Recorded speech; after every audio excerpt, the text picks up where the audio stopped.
왜 나는 부자가 되지 못했을까? 내 친구 개똥이는 수십억 자산이 있다는데 나는 아직도 왜 그 자리일까? 라고 생각하시나요? 진짜 왜 그럴까요? 최근에 제가 경험한 것을 토대로 왜 아직도 제자리 걸음인지 알려드릴게요. 제가 퇴사를 하고 프리랜서로 지낸 지 한 9개월 정도가 되었습니다. 프리랜서의 가장 큰 리스크가 자기 관리거든요.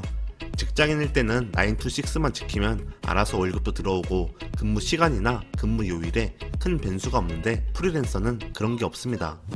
예를 들어 4월달까지는 평일에 일을 했는데 5월부터는 오프라인 정규 강의를 진행하다 보니까 주말에 일을 하게 되죠.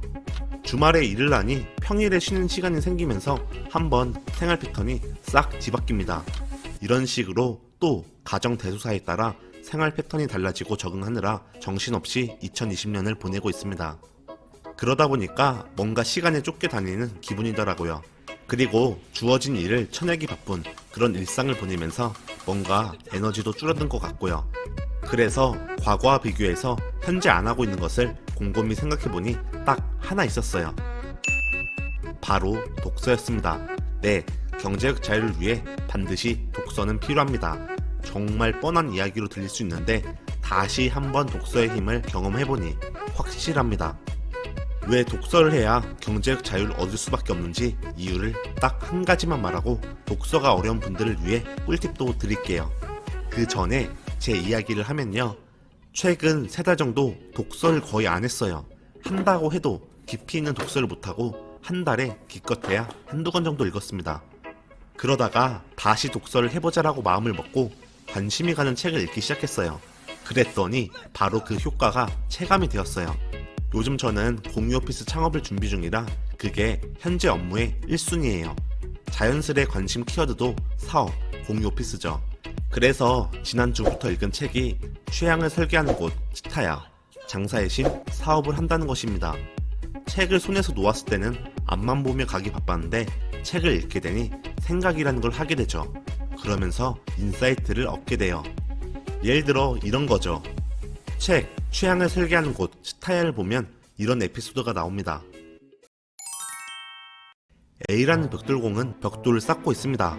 라고 답하고 B라는 벽돌공은 기회를 만들기 위해 벽돌을 쌓고 있습니다. 라고 답하고 C라는 벽돌공은 세계 평화를 위해 꼭 필요한 교회를 짓기 위해 벽돌을 쌓고 있습니다. 라고 답했다. 보기에는 전부 벽돌을 쌓고 있는 벽돌공의 풍경으로밖에 보이지 않지만 벽돌공의 의식은 저마다 다르다. 전 이 구절을 읽고 제가 시행하는 공유 오피스 사업의 본질에 대해 다시 한번 깨닫는 시간을 가졌습니다. 만약 책을 읽지 않았다면 그냥 흘러가는 대로 오픈하고 운영했을 겁니다. 자, 이쯤에서 왜 경제적 자유를 얻기 위해 책을 읽어야 하는지 이유를 말씀드릴게요. 생각이라는 걸 하면서 삽니다. 이 생각이라는 게 엄청나게 또 중요해요. 아무리 열심히 산다고 생각해도 인생이 나아지지 않는 분들은 생각을 많이 하고 살지 않았을 거예요. 돌맞기 전에 바로 보충 설명을 할게요. 생각을 많이 하지 않았다는 게 무슨 이야기냐면 일에 쫓겨서 하는 생각이 아닌 독창적인 생각을 말합니다. 이게 있어야 더 좋은 사업 아이템 또는 투자처를 발굴하고 또 더 좋은 인사이트를 떠올려 적용할 수 있습니다.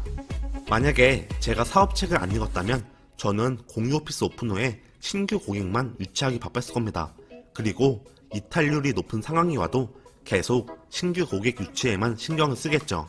그런데 저는 이미 책을 통해 인사이트를 얻었잖아요. 그럼 저는 신규 유치를 위해 마케팅비를 올인하는 대신 기존 고객에도 신경을 쓸 거예요. 예를 들어 간식 이벤트를 한다든지 생일날 기프티콘을 드린다든지요. 진짜 독서를 하지 않았다면 적용하기 쉽지 않았을 겁니다. 책 말고 유튜브는 어떠냐고요? 제 영상에서 종종 말하지만 또 저는 유튜버지만 책을 더 추천해요. 유튜브는 진짜 아무리 좋은 컨텐츠를 봐도 독창적인 생각이라는 걸 하기 어렵습니다. 인사이트가 떠오르는 게 책보다 덜하고요. 또 떠오른다 해도 강력하지가 않아요. 예를 들어 종잣돈을 모으기 위해 자기계발비 명목으로 매달 20만원을 써야 한다 라고 유튜버가 이야기하면 딱 거기까지만 인사이트를 얻는 거죠. 오케이, 매달 20만원씩 자기계발비, 그걸로 인강을 들을까? 이 정도 인사이트가 끝입니다. 구독자님들의 현재 삶이 과거와 똑같이 제자리라고 느끼거나 아니면 삶이 무기력하다고 느낀다면 휴가를 떠날 생각 대신 단 한 권의 책이라도 읽기를 바랄게요. 네, 물론 리프레시도 해야 인사이트가 떠오르죠. 하지만 휴가는 일시적인 차원이지 해결책이 될 수 없습니다.